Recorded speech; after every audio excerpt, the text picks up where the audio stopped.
Om Swastiastu. Salam Rahayu, salam sejahtera buat umat Hindu dan sahabat Moksha Channel dimanapun Anda berada. Semoga kita selalu dalam lindungan Ide Sang Yang Widi dan semoga kita sukses semuanya. Ya, para pemirsa di rumah, ya, sahabat Moksha Channel dimanapun Anda berada, sore ini kita akan sharing sedikit ya dengan tema Moksha adalah penyatuan dengan Tuhan dalam konsep agama Hindu.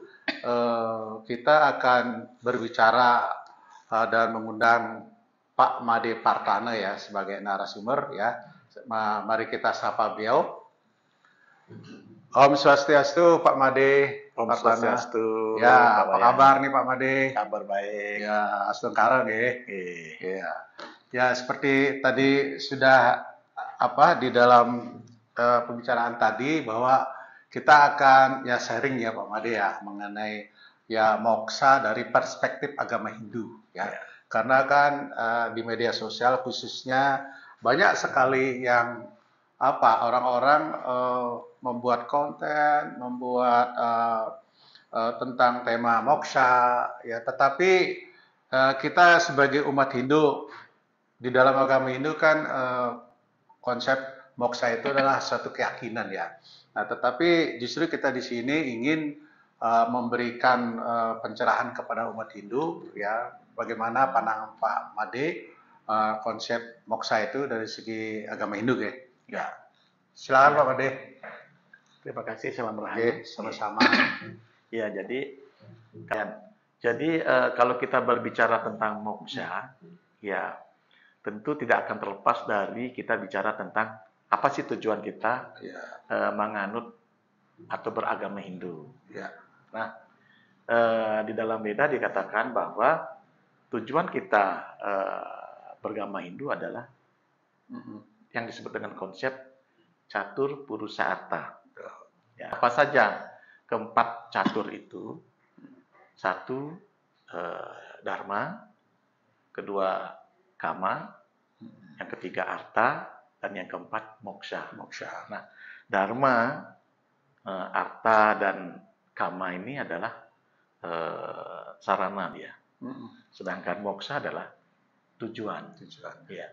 Jadi kalau kita sebagai penganut agama Hindu, apa tujuan hidup kita? Ya moksha. Kalau belum kita mencapai moksha, kita akan mengalami samsara lagi, siklus reinkarnasi, Punarbhawa. Ya. Nah, jadi lahir lagi, hidup, mati lagi, mati untuk lahir lagi, lahir untuk mati, ya terus seperti itu perputaran siklus kelahiran kematian yang tanpa henti ini disebut dengan samsara. Nah, maka apakah ada siklus kelahiran kematian ini bisa diselesaikan? Bisa. Ketika kita mencapai moksha. Jadi moksha adalah tujuan dan merupakan tujuan utama kita ya datang dengan badan ini. Nah, itu adalah kebenaran, kewajiban, moralitas yang mengatur kita untuk mewujudkan keinginan kama itu. Nah, tentu misalnya kita ingin makan, kan perlu sarana ya. Nah, arta. Jadi kita bicara arta bukan sekedar uang, ya, tetapi juga sandang pangan, ya. Nah, sandang pangan. Semua itu adalah tergolong harta. Untuk ketiga ini, untuk mencapai puncak tujuan kita, ya moksha. Ya Pak Made, mengenai moksha ini sebenarnya arti yang sebenarnya apa sih Pak Made untuk moksha itu Pak? Ya. Jadi moksha terdiri dari kata moks. Moks itu artinya kebebasan. Ya, moks, pembebasan atau kebebasan. Nah, atau juga ada kata lain, moha dan saya. Moha itu adalah kegelapan ya. Sedangkan saya itu hancur lebur. Jadi avidya ya, kegelapan kita. Ya, kegelapan kita. Nah, kegelapan di sini apa maksudnya? Setiap kita ini adalah terdiri dari tubuh dan atma. Ya. Nah, Prakrti dan Purusa ya. ya. Ya. Nah, kita sebenarnya adalah Atma, bukan badan ini. Ya. Tetapi karena Atma ini dibungkus oleh lapisan-lapisan maya, Ya. artinya Pancamaya kosa itu. ya energi-energi ilusi ya, yang seolah-olah seperti ibarat tali dalam ruang yang gelap, Ya. kelihatan seperti ular. Ya, padahal itu tali. Ya, padahal itu tali. Ya. Nah, begitu dinyalakan lampu, ternyata bukan tali. ular. Ya, Ya, ternyata bukan tali. ular. Ya. Ya. Nah, moha ini ya seperti itu. Jadi moha itu boleh dikatakan ketidaktahuan. Ya. Jadi kita tidak tahu bahwa sesungguhnya kita ini adalah Atman, ya. bukan badan. Ya. Nah, itu yang memang ada ya. Ya, jadi bicara moksa ya mulia harus dari ujungnya dulu ini, awalnya ini. Jadi kita ini bukan bukan badan, tapi kita adalah Atma. Nah, kalau kita berbicara Atma, ya Atma ini apa sih? Atma ini adalah ya yang di dalam Upanishad disebut dengan Sat Chit Ananda. Sat itu keberadaan. Ya, Chit itu adalah kesadaran murni, dan Anandam adalah kebahagiaan. Sejati. Itulah sifat daripada Atman. Ya. Nah, Atman ini sudah ada di dalam setiap makhluk. Setiap makhluk ya, sejak lahir ya. Ya, jadi yang mengalami samsara itu adalah kesadaran badan itu.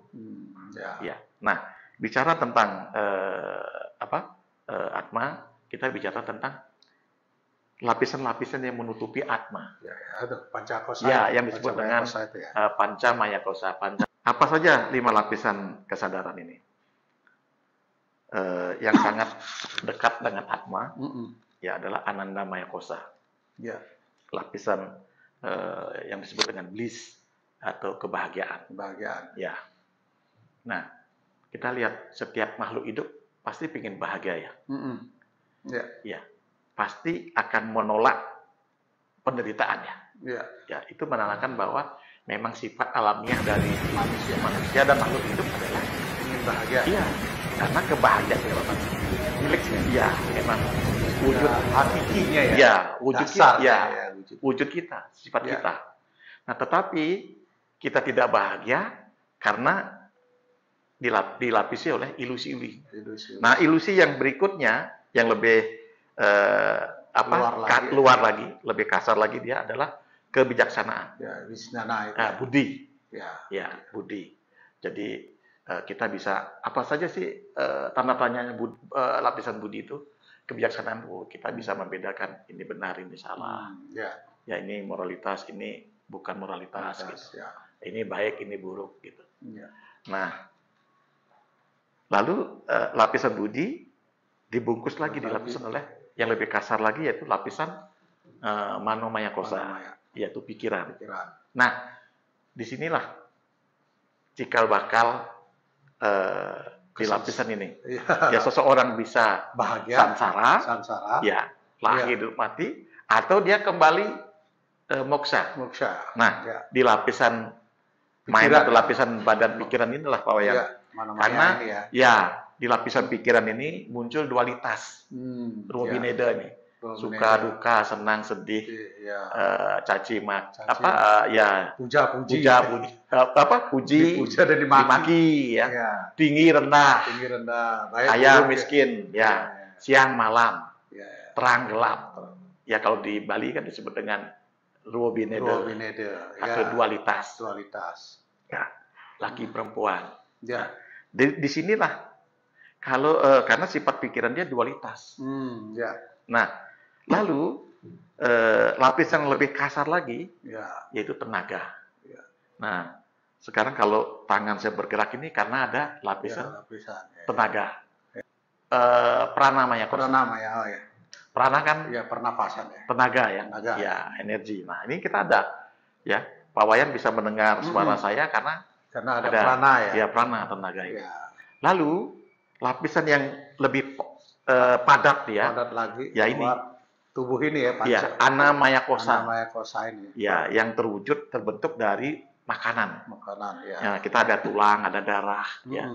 Nah ini Sel-sel ya, tubuh. ini adalah lapisan yang paling Luar, kasar, padat. paling luar ya, dan bisa dirasakan, dipegang. Ya. Tapi kalau lebih halus dia, namanya kosa, bisa dirasakan, tetapi bentuknya tidak sudah bisa dipegang. tidak bisa ya. Ya. Ya. Nah, lebih halus lagi pikiran kita, Pak Wayan. Ya. Ya, dia hampir tidak bisa dirasakan, tapi dia punya kekuatan. Punya kekuatan. Nah, pikiran ini karena sifatnya dualitas, disinilah dia memegang peranan. Ya. Kalau seseorang tidak punya pengetahuan tentang atma, ya, atma gyana, pengetahuan tentang atma, maka ya dia menganggap tubuh inilah ya, kenyataan dia, wujud dia yang sebenarnya. Hidup di dunia inilah ya yang harus dikejar, ya, dikejar. Ya, sehingga orang yang memiliki kesadaran badan tentu akan kemelekatannya ya lebih kuat. Nah, kemelekatan inilah menimbulkan awal daripada penderitaan. Ya, maka badan ini di lapisan pikiran ini ada kilesa-kilesa yang apa namanya, sifat-sifat yang membungkusnya, yang menjadi tentara daripada pikiran kita itu. Apa saja itu? Iri hati, dengki, yang disebut dengan apa? Sadripu itu. Sadripu itu namusuh itu ya, yang dalam diri manusia. Jadi Sato Timiro. Ya. 78. Ya. Jadi iri hati, dengki, mabuk, amarah, jealousy, dan apa namanya? Ego ya. Ya. Nah, musuh-musuh ini, ya, apa namanya? Sadripu ini yang menjadi seperti lem ya, perekat ya, nempel, seperti nempel, sehingga ya dia melekat dalam tubuhnya. Ya, maaf. Dalam Bhagavad Gita juga kan dikatakan bahwa sebenarnya kan Atma ini kan suci ya, bersih ya, murni. Tapi karena dia masuk ke dalam tubuh ini, yaitu menimbulkan panas dingin ya. Jadi Sadripu itu. Ya, betul. Jadi di dalam catur purusarta ini, maka untuk mencapai tujuan kebahagiaan kita baik di dunia maupun juga di alam rohani, ya dimulai dengan dharma. Jadi dalam kita mewujudkan kehidupan kita, mencari kebahagiaan itu harus berdasarkan prinsip dharma. Ya, dharma inilah sebagai pedomannya, sebagai apa namanya, guidance-nya. Ya. Nah, ketika kita berpedoman pada prinsip-prinsip dharma dalam hidup kita, ya kita akan pada suatu saatnya nanti akan mencapai moksha. Moksha itu adalah ketika dualitas daripada hidup itu, baik buruk, gelap, terang itu, ya dilampaui. Kemudian apa sifat-sifat kegelapan tadi yang membelenggu, yang menutupi prinsip atma itu dilepas ya, dibebaskan. Ya maka dia mencapai kebahagiaan tertinggi. Kenapa? Ya kebahagiaan itu adalah memang merupakan wujud daripada aslinya ya. Sifat atma itu adalah ada yang mengatakan bahwa semasih hidup pun kita bisa moksha. Nah itu bagaimana maksudnya Pak Made? Nah di dalam agama Hindu ada yang disebut dengan jiwan mukta. Jiwan mukta itulah justru dengan badan kita yang masih sehat, masih seperti sekarang ini, ya justru dengan badan inilah kita harus mengupayakan untuk mencapai moksha itu. Ya, mencapai moksha itu adalah apa namanya, keadaan yang dicapai seseorang ketika dia melepaskan nafsu-nafsunya, kilesa-kilesa ya, kekotoran-kekotoran batinnya itu. Lewat apa? Banyak sekali di dalam sastra. Misalnya, ya di zaman Kali juga dengan kita meditasi. dengan mencantingkan nama Tuhan. Masih Maranatha. Ya. Sebenarnya kita di Pancasembah itu juga sudah luar biasa, Bapak. Ya. Nah, di dalam Pancasembah itu kan sebenarnya itu menggambarkan tentang tujuan kita sebagai orang Hindu. Ya. Ya, itu kan simbolik-simbolik daripada postur tubuh kita berserah diri kepada Sang Hyang Widi. Pancasembah pertama kan dengan mudra Anjali, ya. Kita mantra pertama itu kan Om Atma Tatwatma Sudamam Swaha. Nah, itu awal kita sembah kepada Tuhan itu Sang Hyang Widi. Ya. Atma Tatwatma. Jadi artinya aku bukan badan ini, aku adalah Atma. Ya. Nah, Sudamam, sudah itu artinya bersih, murni. Murni, ya. Ya. Jadi ketika kita ingat bahwa kita adalah Atman, ya, kita harus selalu membersihkan kesadaran Atman kita itu dengan apa? Dengan berserah diri kepada Tuhan, agar dengan anugerah Tuhan kita dibantu untuk mengikis kekotoran batin kita. Ya. Apa itu? Seperti iri hati, dengki, jealousy, sombong, angkuh, mabuk, menganggap diri ini badan. Ini juga adalah merupakan ego. Ya. Karena menganggap diri kita badan akan memunculkan penderitaan, yaitu apa? Misalnya kalau kita merasa punya kelebihan, kita mudah sombong, ya. Maka di dalam agama Hindu kan sering kita ucapkan, dengungkan itu apa? Tatwamasi.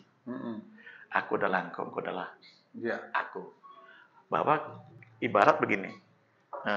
Lalu kan ada ombak ya Pak Wayan. Ada ombak. Lalu ada buih ya. Nah, begitu pula kita. Ada tubuh, ada pikiran, ada atma. Nah, ketika kita menganggap diri kita terpisah, antara buih, ombak dan laut itu, kita akan merasa berbeda. Tetapi ketika kita menyadari bahwa buih, ombak dan laut itu adalah kesatuan, kesatuan. Ya, di situ kita akan menyadari tatwamasi itu. Jadi begitu pula seorang yang sudah dalam hidupnya mencapai jiwan mukta, dia tetap seperti manusia lainnya. Malah dia berkarya tanpa kemelekatan. Ya, persis seperti bab 18 dalam Bhagavad Gita, Pak Wayan. Yaitu niskama karma, ya kan? Ya. Jadi tetap kita hidup di tengah masyarakat, di tengah keramaian, di tengah keluarga, namun dengan semangat ketidakmelekatan secara mental. Nah, misalnya di rumah, dia mencuci piring sebagai sebuah persembahan. Kemudian bertanggung jawab terhadap keluarga sebagai sebuah dharma. Tetapi dia tidak melekat. Dia jadikan sebuah persembahan. Semua adalah persembahan. Hidup adalah persembahan. Jadi, nah ketika dia melakukan dengan kesadaran seperti ini, nah itulah dia mendapatkan kebahagiaan jiwa mukta itu. Jadi mukti itu jiwanya bebas dari belenggu dualitas. Yaitu stres, depresi. Akibat semua kemelekatan. Dan kemelekatan ini muncul karena menganggap diri kita sekedar tubuh. Nah, ini pertanyaan lagi Pak Made. Nah, kalau menurut banyak orang-orang, ada beberapa, nggak semua sih, ada beberapa yang beranggapan bahwa moksa itu setiap orang yang meninggal itu sudah pasti moksa menyatu. Apakah itu benar konsep seperti itu? Nah, di sini nggak bisa di general ya Pak Wayan. Siapa yang tahu? Kalau seseorang itu meninggal langsung dia moksa. Menyatu moksa. Coba ada nggak Pak Wayan yang memberitahu, misalnya contoh Pak Wayan ketemu si A, Ya. dia bisa tahu, Ya. oh ini orang ini moksa. Moksa, ya. Ya. Ya kalau dia tahu sebenarnya dia dulu yang harus moksa. Ya. Ya. Jadi kalau moksa itu apa namanya? Tidak ada orang yang bisa tahu ya. Ya, yang menyatakan dia bahwa moksa, ya. Ya. Dan kita juga tidak bisa memantau orang itu 24 Ya. jam Ya. secara karakter. Ya, karena kita masing-masing membawa karma. Mahkamah masing-masing. Ya. Jadi memang banyak ada beberapa memang kepercayaan Ya. bahwa hidupnya sekali ya. Ya. Tetapi untuk kita sebagai orang Hindu, ya itu hidup itu bukan kita meninggal lalu sudah selesai. Selesai. Tidak. Ya, semasih yang tadi ini, cikal bakal di lapisan badan Manomaya Kosanya ini masih banyak kemelekatan. Kemelekatan, ya. Ya. Jadi keinginan dia belum terselesaikan, belum terpenuhi, belum terwujud. Nah, ini yang akan menciptakan badan baru lagi, ya. alam kelahiran lagi. Nah, kalau dalam lapisan badan pikiran dia ini banyak perbuatan buruk yang dia lakukan, ya itu nanti akan termanifestasi di dalam kehidupan dia selanjutnya. Tetapi dengan sadhana, latihan-latihan rohani, meditasi, kemudian pengembangan cinta kasih, terus lalu melakukan kontemplasi ya, melepas, mengikis kotoran batinnya, akibat kita dengan misalnya Smarana,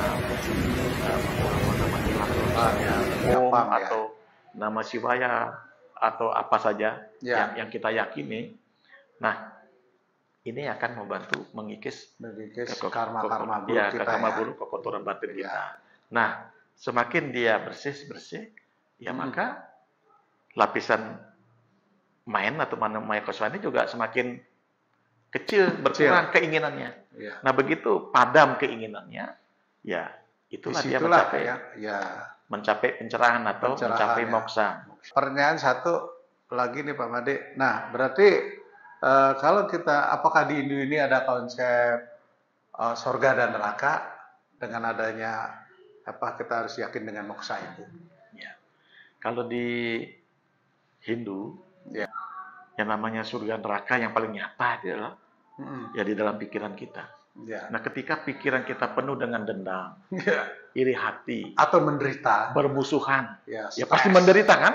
Stres, depresi, itu adalah neraka yang sedang kita alami saat ini. Dengan jiwa tubuh kita, ya? Dengan tubuh kita. Lalu apakah surga itu ada? Ada. Ketika kita penuh cinta kasih, menolong, ya, berdharma, ya, bahagia juga. Ya kan? Coba kalau kita perbuatannya baik Pak Wayan, kan pasti kebahagiaan kita bertambah ya. Berarti surga. Dengan tubuh dan kehidupan ini kita benar-benar merasakan surga. Karena surga dan neraka ini juga ada batas. Batasnya. Ya memang tidak menutup kemungkinan, ya bukan menutup kemungkinan sih. Ya itu tadi kalau di dalam konsep Hindu itu ya surga itu memang ada alamnya, tetapi dia bukan tujuan. Tujuan itu adalah kebebasan tadi, moksa tadi. Itu. Ini yang harus kita fokuskan, tekankan Pak Wayan.